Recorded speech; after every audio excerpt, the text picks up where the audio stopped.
అనేది అంటే కనుక మనకు రొమ్ములో కానీ చంకలో కానీ చిన్న చిన్న గడ్డలు తడుముకున్నప్పుడు కానీ చూసుకున్నప్పుడు కానీ చిన్న చిన్న గడ్డలు కనిపిస్తాయండి.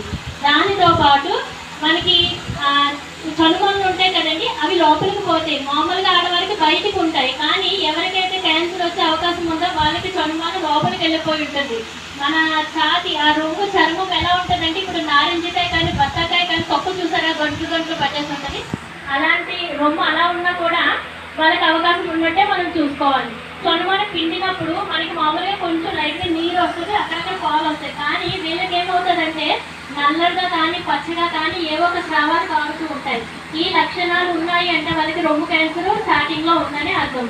అలాంటి వాళ్ళు వెంటనే వెళ్ళారంటే కనుక మెడిసిన్స్ సరిపోతుంది, లేదా ఆపరేషన్ సరిపోతుంది. లేదు ఇంకా అలా వదిలేసారు, పోతే మళ్ళీ నాకు నొప్పి రాలేదు అనుకుంటారా, రొమ్ము తీసే అవకాశం ఉంటుంది. రొమ్ము తీసాక అది ఇంకొక దగ్గర కూడా వెళ్ళే అవకాశం ఉంటుంది. ఇది రొమ్ముకు సంబంధించింది. అయితే ఆడవారు రొమ్ము క్యాన్సర్ మనం ఎలా గుర్తించాలి అంటే, నాకు ఉందా లేదా అనేది ఎలా చూసుకోవాలంటే, సొంతంగానే మనం రొమ్ము పరీక్ష చేసుకోవచ్చండి. మనం ఏదన్నా అర్థం ముందు నించొని మన రొమ్ములు సమానంగా ఉన్నాయా, లేదా ఒక రొమ్ము చిన్నదిగా ఉందా, ఒక రొమ్ము పెద్దదిగా ఉందా, ఇలా ఏమైనా వచ్చే అవకాశం ఉందేమో చూసుకోవాలి. లేదా మీకు ఎక్కడైనా కాయలు కనిపిస్తున్నాయి, చంకలు ఏమైనా కాయలు కనిపిస్తున్నాయి తడుముకొని చూసుకోవాలి. ఇది ఎప్పుడు చేయాలంటే, నెలసరి వచ్చే ఆడవాళ్ళు అయితే కనుక నెలసరి అయిన 5వ రోజు నుంచి మొదలు పెట్టాలండి. నెలసరి రాని వాళ్ళు ఏం చేయాలి అంటే కనుక ప్రతి నెల ఒక రోజు పెట్టుకోవాలి. ఇప్పుడు ఈ నెలలో నేను 5వ తారీఖుని చేసుకున్నాను అంటే వచ్చే నెలలో కూడా 5వ తారీఖునే మీరు 2 తనిఖీ చేసుకోవాలి.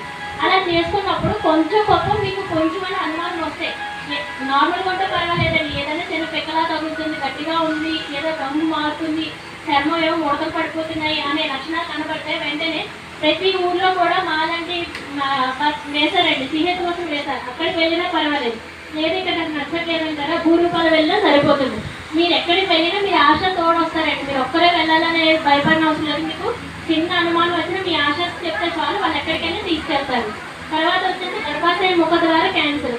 ఇది వచ్చే అవకాశం చాలా ఎక్కువ ఉందండి ఆడవాళ్ళు. ఎందుకంటారా, ఎందుకంటే కొందరు ఏం చేస్తారంటే, మనకి ఏదైతే పర్సనల్ అవి ఉన్నాయి కదండి, ఆ పార్ట్ని సరిగ్గా క్లీన్ చేసుకోకపోవడం వల్ల, లేదా నెలసరి అయినప్పుడు బట్ట అది సరిగ్గా పెట్టుకోకపోవడం వల్ల కొంచెం మాసిపోయినవి కానీ పాత కానీ పెట్టుకోవడం చూస్తారు.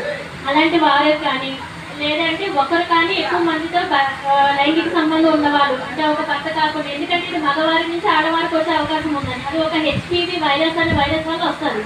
అది భర్త నుంచి భార్యకి వస్తుంది. ఒకరికంటే ఎక్కువ మందితో సంబంధాలు పెట్టుకోవడం వల్ల ఇది వచ్చే అవకాశం ఉంది. దీన్ని నేను ఎలా కనుక్కోవాలి, నాకు ఇది వచ్చే అవకాశం ఉందా లేదని ఎలా తెలుసుకోవాలి అంటే కనుక, మనకి తెల్లబట్ట అవుతుందండి, అది కొంచెం వాసనగా ఉంటుంది, దురద కొడుతుందండి. తర్వాత వచ్చేసి బ్లీడింగ్, నెలసరి అయినప్పుడు రక్తశాతం